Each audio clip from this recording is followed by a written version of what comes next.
This is a short, edited composite of my gameplay of Ultimate Mortal Kombat 3 in the arcade. Yes, this came out in the arcade and on consoles and computers nearly 30 years ago in 1995. However, some lounges do own or hire retro arcade cabinets. This one had the same controls as the 1990s arcade and included Mortal Kombat 1, 2, and Ultimate Mortal Kombat 3.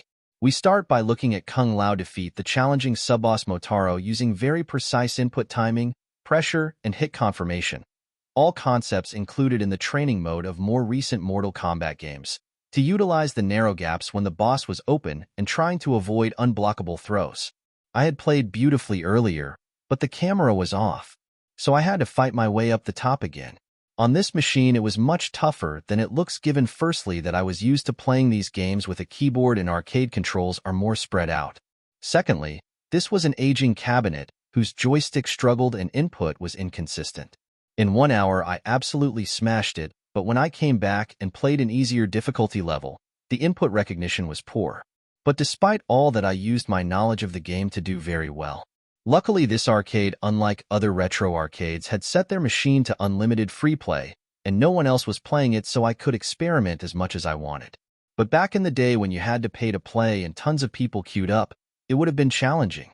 It was clear that this game was, and would have been phenomenal when it came out 29 years ago. But has it aged well? I would say almost. It was fun in the arcade, but the home ports don't feel as good as the current Mortal Kombat games, or those from the 2000s. What is also clear to me is that while this had more speed, it did not have the fluidity, consistency in input, and ease of linking moves like Mortal Kombat 4 and subsequent games. Its dial-a-combo mechanics were different from Mortal Kombat 4, as I had argued earlier. In recent Mortal Kombat games, with the growth of competitive play and provision of in-game frame data, both the quality of your input and the consistency of AI is better. But in this game in the arcade, the bosses and some characters were a bit cheap and spammy and did impossible things to make you randomly replay fights. The techniques used for beating bosses in this game in home ports required multiple attempts in the arcade. My experience in the arcade is as follows. For progressing up the ladder, either Kung Lao with his hand combos or Scorpion using his spear and kick combos were great. For the endurance round, only Scorpion had the speed to beat it on this arcade machine. Beating Motaro required the technique shown earlier in this video with Kung Lao, and can be done with other characters who can do a long jump in and punch combo. Shao Kahn was unbeatable in the arcade. I did manage to win one round though, legend. Please note that in the arcade, only select characters, i.e. the Cyber Ninjas and Kitana, can jump over Shao Kahn and easily switch sides.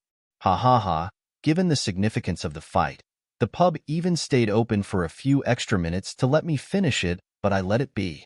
In conclusion, a good nostalgia trip on the whole, and still not bad for the arcade, and it would have been out of this world when it first released nearly 30 years ago.